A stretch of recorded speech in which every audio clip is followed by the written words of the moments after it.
My dear brother, General Saddam,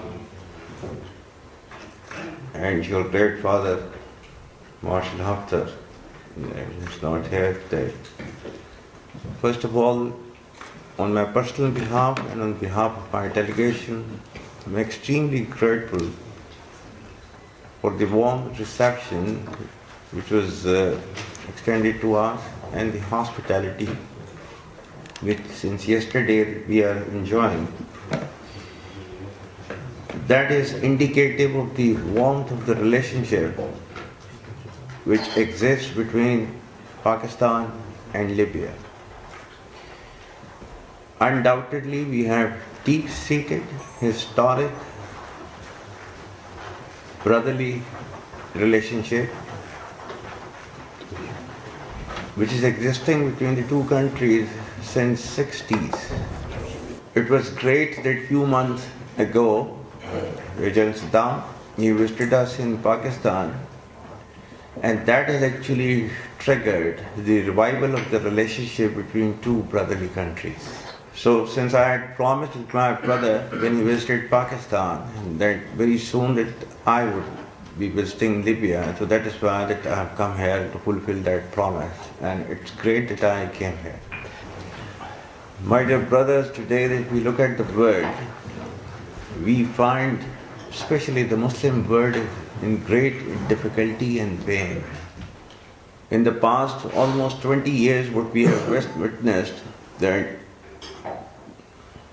7 or 8 magnificent Muslim countries, one after the other, have been destroyed.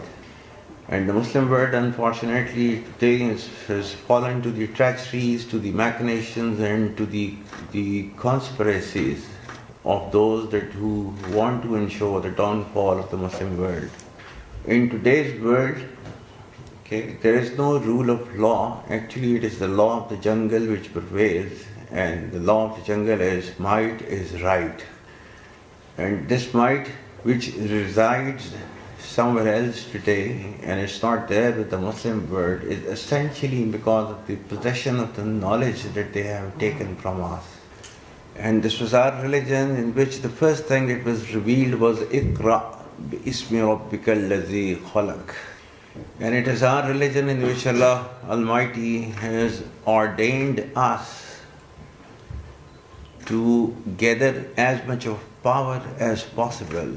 وَأَعِدُّوا لَهُم مَّا اسْتَطَعْتُم مِّن قُوَّةٍ وَمِن رِّبَاطِ الْخَيْلِ تُرْهِبُونَ بِهِ عَدُوَّ اللَّهِ وَعَدُوَّكُمْ وَآخَرِينَ مِن دُونِكُمْ. That we were asked, Muslims, and that we were supposed to be ready with the utmost of our power to strike terror in the hearts of those who are the enemies of Allah and our enemies, and those that we do not know but Allah knows.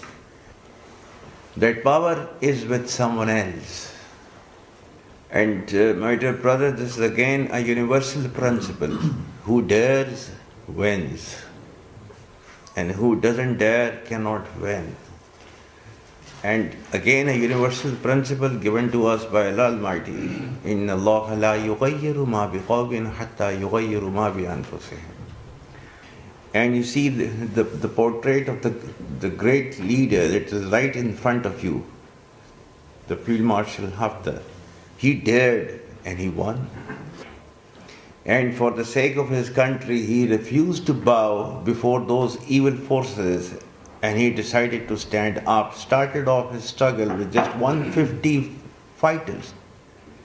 And you see that where Libya is standing today. And you know, when Musa alayhi salam, he was pleading his people to enter into that sacred land, and they were refusing. And they never wanted to enter the sacred land, which is there in Quran. But at that time, وَقَالَ رَجُلَانِ مِنَ الَّذِينَ يَخَافُونَ أَنْعَمَ اللَّهُ عَلَيْهِمُ ادْخُلُوا عَلَيْهِمُ الْبَابَ فَإِذَا دَخَلْتُمُوهُ فَإِنَّكُمْ غَالِبُونَ. He decided to enter, regardless of the strength. With 150, he decided to raise the flag. So, أنعم الله عليهم ادخلوا عليهم الباب فإذا دخلتموه فإنكم غالبون. So he became Ghalib. And you know, we just had a war with our adversary, India. The first thing that you have to throw out of your heart is the fear.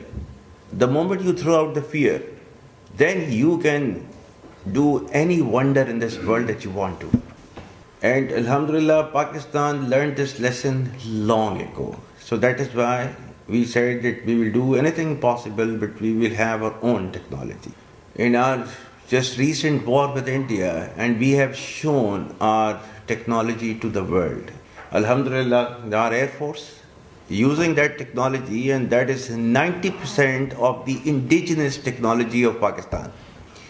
And Alhamdulillah, with His blessings, His nusra and His mercies, the air domain, Rafale, Su-30, MiG-29, Virat 2000, Alhamdulillah, S-400, all taken out. And as I said last night also to my brother Saddam, that every piece of equipment and technology which is there with Pakistan is available for our brothers. Yeah, in terms of any assistance that you need from Pakistan, that will be available at your doorsteps, inshallah. And this relationship is not new. It was existing since 60s. And here in Libya, there used to be a huge presence of the Pakistani instructors from Air Force, from Navy, and from other departments here. And we will take our relationship back to that level where it used to be. And in the other domains that my brother mentioned about, you know, in the domain of the mines and the minerals, etc., and the construction, all this, we will encourage the Pakistani companies to come and invest in Libya and undertake joint ventures with you.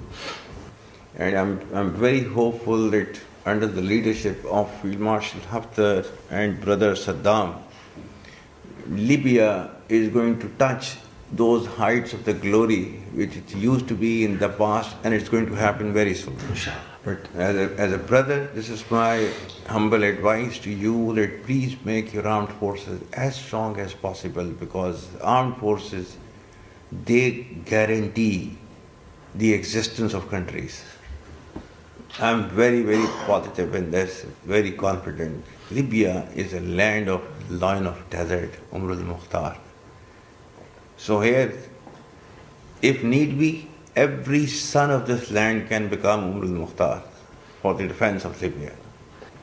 Once again, brothers, I extend my deepest gratitude for the hospitality extended to me and my delegation, and Pakistan, Libya brotherhood, may it be a long living brotherhood. Thank you very much.